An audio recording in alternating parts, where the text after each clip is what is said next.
মেসির পথে কি হাঁটছেন শিষ্য ইয়ামাল? মেসি যেভাবে মিডিয়া হাইপ দিয়ে জিতে নিতেন ব্যালন ডিওর, ওই একই পথেরই কি পথিক লামিন ইয়ামাল?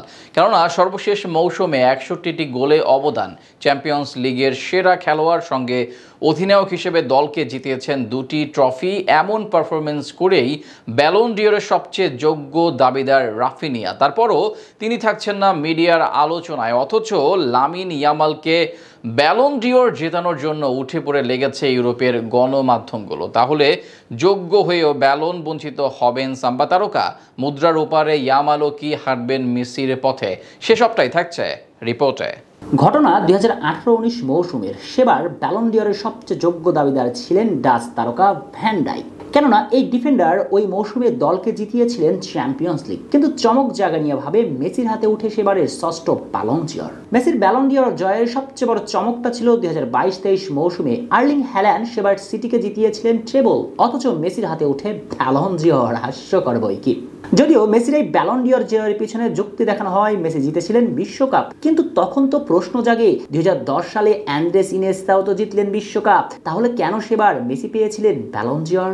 নিয়ম তো একই হওয়া উচিত, তাই নয় কি? এমন প্রশ্নের উত্তর মিলে না। তবে কি শুধু মিডিয়া হাইপ দিয়েই কমপক্ষে ৩টা ব্যালন ডিওর জিতেছেন মেসি? এই প্রশ্ন যখন প্রতিনিয়ত সামনে দাঁড়ায়, তখন মেসির শিষ্য লামিন ইয়ামালও যেন হাঁটছেন মেসির পথে। কেননা সদ্যশেষ মৌসুমে পারফরমেন্স বিবেচনা আমলে নিলে ব্যালন ডিওর জয়ের একমাত্র দাবিদার বার্সা ক্যাপ্টেন রাফিনিয়া দিয়াস। লাউ ব্লাউগ্রানা জার্সিতে ২০২৪-২৫ মৌসুমে যে তিনি করেছেন ৩৫টি গোল, সঙ্গে তার আছে ২৬টি অ্যাসিস্ট, অর্থাৎ ৩১টি গোলে সরাসরি জড়িত রাফিনিয়া। এবং তার এই গোল অ্যাসিস্টগুলো ছিল অত্যন্ত গুরুত্বপূর্ণ সময়ে।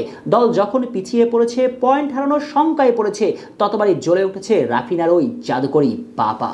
বার্সাকে খাদের কিনারা থেকে বারবার বাঁচিয়ে নিয়েছেন সাম্বা তারকা। চ্যাম্পিয়ন্স লিগে হয়েছেন সেরা খেলোয়াড়, দলকে একেবারে সামনে থেকে নেতৃত্ব দিয়ে জিতিয়েছেন ২খানা ট্রফি। আর তার এমন পারফরমেন্সের পর নির্দ্বিধায় বলা যায় এবারের ব্যালন ডিওর নিঃসন্দেহে উঠতে চলেছে রাফিনিয়ার হাতে। কিন্তু এখানেই বেঁধেছে গোলক ধাঁধা। কেননা চলতি মৌসুমে হঠাৎই ব্যালন ডিওর রেসে মিডিয়ার আলোচনায় স্প্যানিশ তরুণ লামিন ইয়ামাল, যেখানে গোল অ্যাসিস্টে রাফিনিয়ার চেয়ে ঢের পিছিয়ে ইয়ামাল, অথচ হঠাৎ করে এই স্পানিয়ার্ডকে মাথায় তুলে রেখে ইউরোপের গণমাধ্যমগুলো।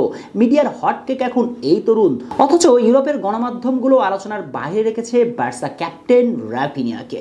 তখন তো প্রশ্ন উঠতে বাধ্যই, তবে কি রাফিনিয়া যোগ্য হয়েও ব্যালন ডিওর হবেন বঞ্চিত?